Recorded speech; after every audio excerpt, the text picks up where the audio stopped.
जहां बहुएं सेवा नहीं करती, बेटा सेवा नहीं करते, पोता पोती सेवा नहीं करते, कुछ तो बेटियां ऐसी हैं जिन्होंने अपनी माँ को निकाल रखा है।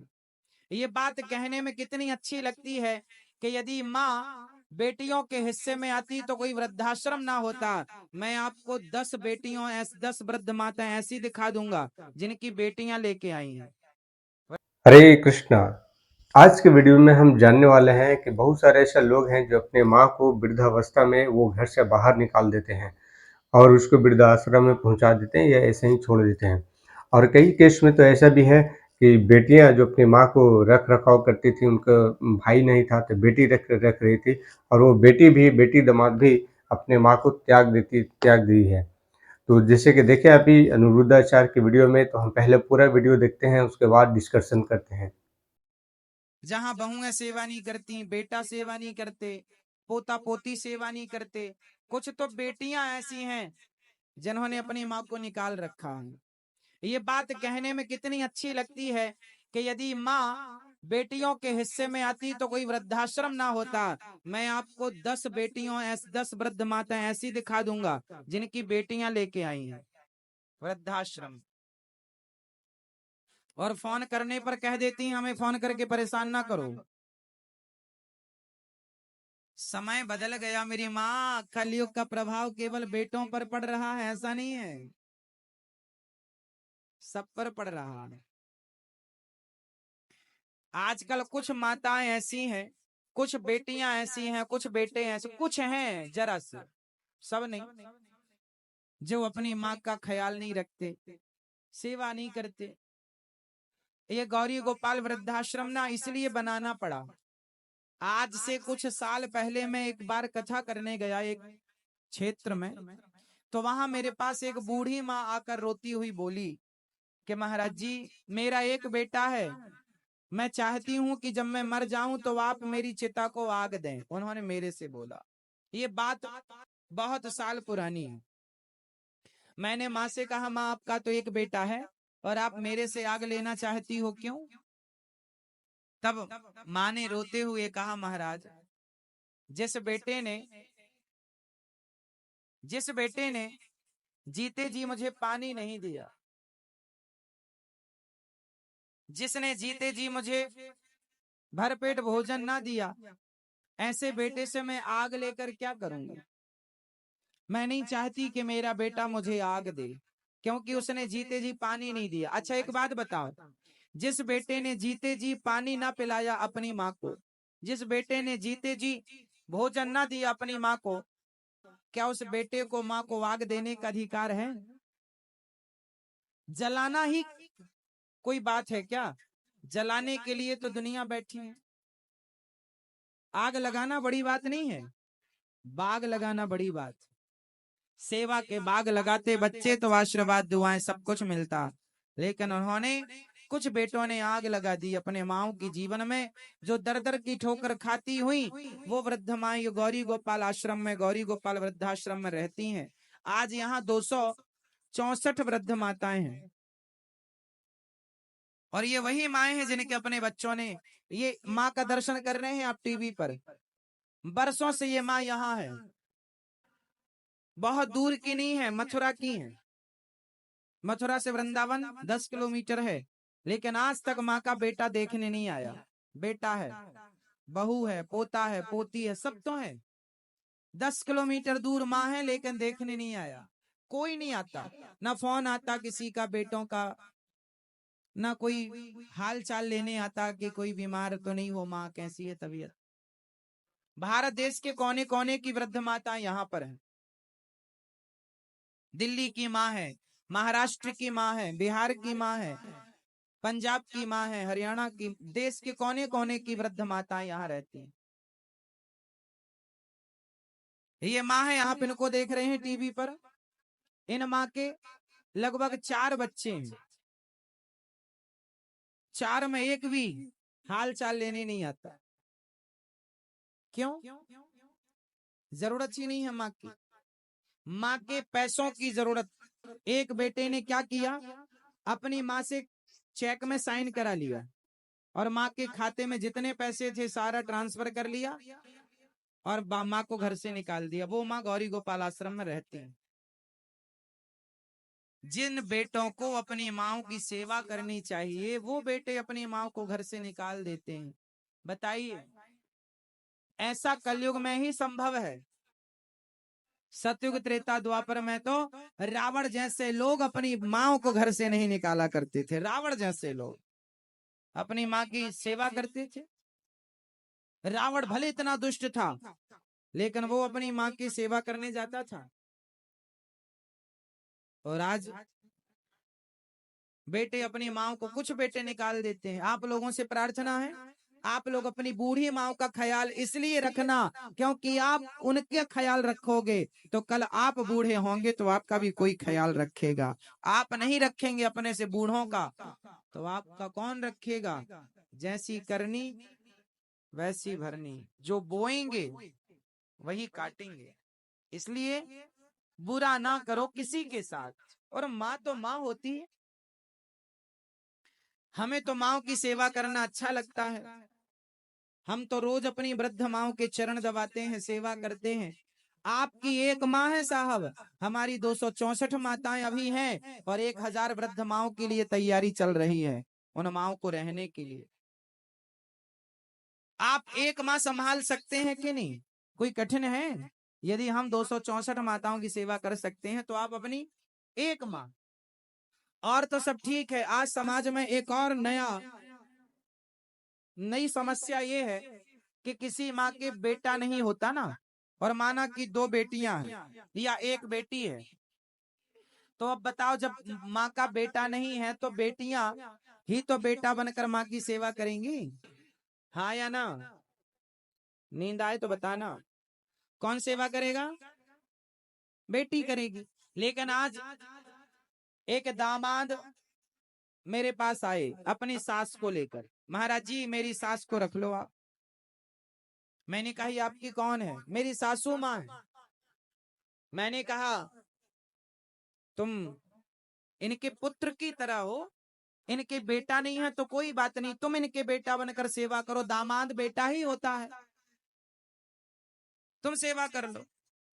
नहीं महाराज जी हम थोड़ा व्यस्त रहते हैं, काम करते हैं। हमने कहा तुम कितना काम करते हो, कितने लोगों की चिंता है तुम्हें? बोले 4 लोगों की चिंता महाराज जी, हमारी पत्नी है, हमारे बच्चे हैं और हमारी माँ है। हमने कहा तुम्हारी भी तो माँ है, उसे रखा है तो सासू माँ तुम्हें बोझ लग रही है? तुम्हारी पत्नी की ही माँ है, माँ है वो। बोला हमारे बेटा है, पत्नी है, परिवार में 4-6 लोग गिनाए उसने। मैंने कहा 6 लोग होते हैं, 6 लोग हैं और तुझे एक सासू माँ बोझ लग रही है। हमारे यहाँ तो परिवार में हमारी 264 माताएं हैं और तू लेके आया है 265वीं माता, तो हमें बोझ नहीं लग रही है, हम उनकी सेवा कर लेंगे, पर तुम्हें एक माँ बोझ लग रही है। मतलब आज का इंसान जानते हैं अपनी हर जिम्मेदारी से भागना चाहता है, कुछ ना करना पड़े, बस सेवा ना करना पड़े। कौन करेगा बताओ? कल तुम बूढ़े हो जाओगे, तुम्हारी औलाद तुम्हें घर से निकाल देगी फिर। इसलिए बड़ों का आदर करना सीखिए, बड़ों का सम्मान करना सीखिए। चाहे तुम्हारी सगी माँ हो या तुम्हारी सासू माँ हो, चाहे तुम्हारा खुद का बाप हो या तुम्हारा ससुर हो, बूढ़ा तो बूढ़ा होता है। और एक बात बता दूं, माँ की कोई जात नहीं होती और माँ माँ होती है, ना तेरी होती है ना मेरी होती है, माँ तो सिर्फ माँ होती है। क्या तेरी माँ और क्या मेरी माँ? माँ तो माँ है। ये तेरी माँ है ये मेरी माँ है ऐसा नहीं, माँ तो सिर्फ माँ है।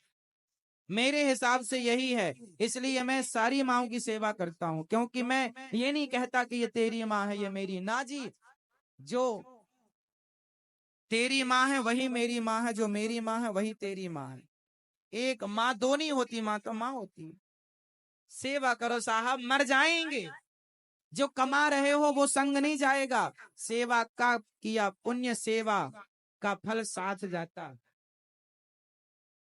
सबसे बड़ा धर्म क्या है जरा बताओ, जोर से बोलना।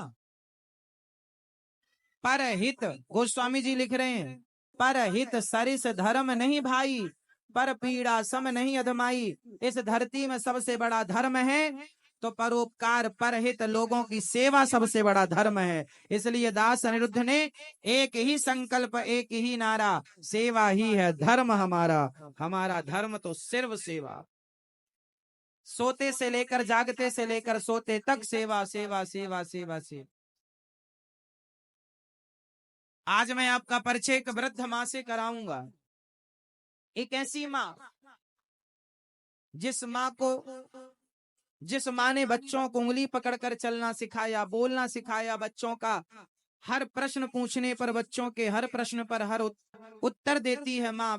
बेटा पूछता है माँ ये क्या है, माँ ये कैसा, माँ समझाती है, सिखाती है, पूछती। लेकिन वही माँ बच्चों के लिए बोझ हो जाती है। आप लोगों से मैं बार बार विनती करूं, अपनी माँ का दिल ना दुखाइएगा। इससे बड़ा कोई पाप नहीं है। बताओ, अपनी माँ जिसने आपको जन्म दिया, अपनी गोद में बिठाया, अपना दूध पिलाया, उसे आप छोड़ दें, इससे बड़ा कोई पाप हो सकता है?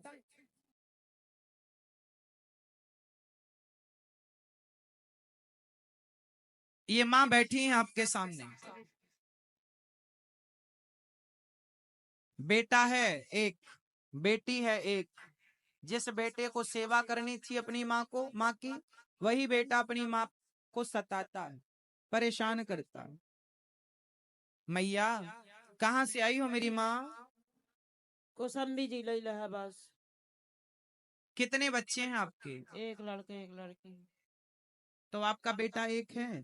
तो बेटा एक है, फिर आपको यहाँ क्यों आना पड़ा? बेटा आदमी शराबी रहे हैं, लड़का शराबी नहीं कर गा।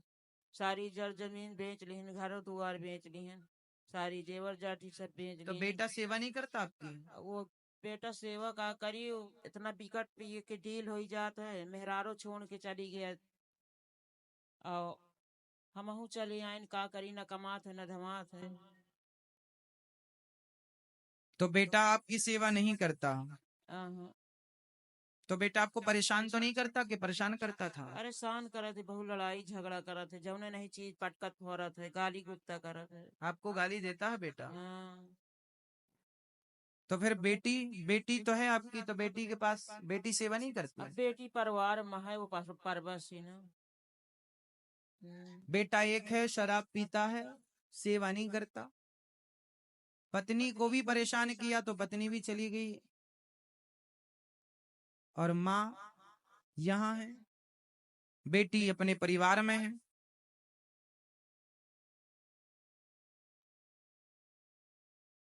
यहाँ से हम लोगों ने माँ के बेटे से बात की कि आपकी माँ यहाँ आई है। जब यहाँ कोई वृद्ध माँ आती है ना, तो पहले उनके बेटों से बात की जाती है।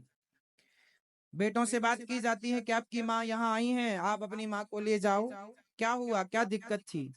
हम लोग यहाँ से पूछते हैं, पूरी कंफर्मेशन करते हैं, घर में क्या दिक्कत है, घर में कौन कौन है। तो बेटे से बात हुई तो बेटे ने कह दिया, साफ इनकार कर दिया कि हम अपनी माँ को नहीं रखना चाहते, जहां मन करे माँ का वहां जाए। ऐसा बेटे ने फोन पर यहाँ से जब हम लोगों ने बात की तो जवाब दिया। कुल मिलाकर ये है, कुछ बच्चे ऐसे हैं जो अपनी माँ को इस तरह से प्रताड़ित करते हैं। अब ये बताओ, ये बेसहारा माँ, कोई सहारा नहीं, पति का, पति है आपके माँ? खत्म हो गए। पति का सहारा, पति तो खत्म हो गए, पति का सहारा नहीं। एक पुत्र का सहारा था, वो पुत्र भी सहारा नहीं बना। अब बताओ, इन बूढ़ी माओ का सहारा कौन बनेगा? इसलिए मैं आप लोगों से कहता हूं कि धन आप लोगों को ईश्वर ने दिया है, तो इन माओ का सहारा बनकर उस धन को धर्म से जोड़िएगा।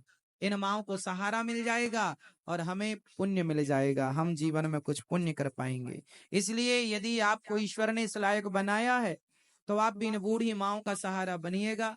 और आप भी इन माओ के, अब रहने की जगह कम पड़ गई है। मैया आप यहाँ कब आई गौरी गोपाल आश्रम में? 15 दिन हो जाते हैं। आपको यहाँ कोई तकलीफ तो नहीं है? कोई दिक्कत, कोई कष्ट नहीं? कुछ नहीं। और यहाँ पर आपको रहने के कोई पैसे लगे? कुछ नहीं। यहाँ एक भी रुपया नहीं लिया जाता इन माओ से। इन माओ की सेवा ये दास अनिरुद्ध जैसी बनती है स्वयं करते हैं, और आपके सहयोग से, आप सब भक्तों के योगदान से ये सेवा यहाँ पर निरंतर चल रही है। तो गैस देखिए, यहाँ पे किस तरीके से अनिरुद्धाचार्य जी महाराज ने उनके आश्रम में जो माताएं लोग रह रही हैं वृद्ध आश्रम में, उनकी हाल सुनाया कि किस तरीक़े से बेटियां भी अपनी माँ को यहाँ छोड़ जाती हैं, ठीक है? वो रखने के लिए तैयार नहीं है और लोग बोलते हैं अगर बेटी की इजाज़त मिल जाए माँ की सेवाओं करने के लिए तो फिर कोई भी वृद्धाश्रम नहीं बनेगा। तो ये सारा कलयुग का प्रभाव है और अनिरुद्धाचार्य महाराज जी ने बताया कि रावण जैसे दुष्ट व्यक्ति भी अपनी माँ की सेवा करता था, सेवा करने के लिए जाता था। लेकिन आज के जो कलयुग के प्रभाव के कारण आज संतान जो है अपनी माँ को रोड पे छोड़ जाते हैं, उनको प्रताड़ित करते हैं, उन शराब पीते हैं बहुत तरीक़ा के। और इस तरीक़ा से एक तो केस में बताया कि उसकी जो पत्नी है वो शराब काफ़ी ज़्यादा पीता था, उसकी पत्नी भी छोड़ के चला गया, घर जायदाद ज़मीन और जो भी उनकी माँ की जो जेवर था वो भी बेच करके ख़त्म कर दिया, लड़ाई झगड़ा करता था। इसलिए उनकी जो माँ थी यहाँ आश्रम आया था अनिरुद्धाचार्य महाराज जी का। तो आज कलयुग का प्रकोप धीरे-धीरे बढ़ते जा रहा है, बढ़ते जा रहा है, बढ़ते जा रहा है। तो इस अवस्था में आप अपने आप को सुधारने के लिए आप स्टार्टिंग से ही, क्योंकि आज के डेट में क्या हो गया कि जो भी हिंदू समाज के जो लोग हैं वो भगवत गीता नहीं जानते हैं, न ही कोई शास्त्र पढ़ते हैं, न सुनते हैं और इसलिए वो गलती की ओर चले जा रहे हैं, गलत कदम उठाते चले जा रहे हैं। तो आपको अगर अपनी पर्सनालिटी डेवलप करना है तो आप भगवत गीता जानिए फ्री में। आप जाइए गिवगीता.com पे, वहाँ पे जाने के बाद आपको फ्री में भगवत गीता कोर्स मिलेगा हिंदी में, इंग्लिश में। आप उसे सुने और जाने भगवत गीता के बारे में कि हमें जीवन को कैसे जीना चाहिए, है ना? तो आपका लाइफ बिल्कुल सही चलेगा, अच्छा रहेगा, आप स्वस्थ रहेंगे, मस्त रहेंगे और आपके समाज के अंदर आपका रिस्पेक्ट बढ़ेगा, है ना? और सबको संस्कार, आपके अंदर जब संस्कार आएँगे, ठीक है? तो आप सबको अच्छा रखेंगे। तो कैसा लगा आज का वीडियो? मिलते हैं नेक्स्ट वीडियो में, तब तक के लिए हरे कृष्णा।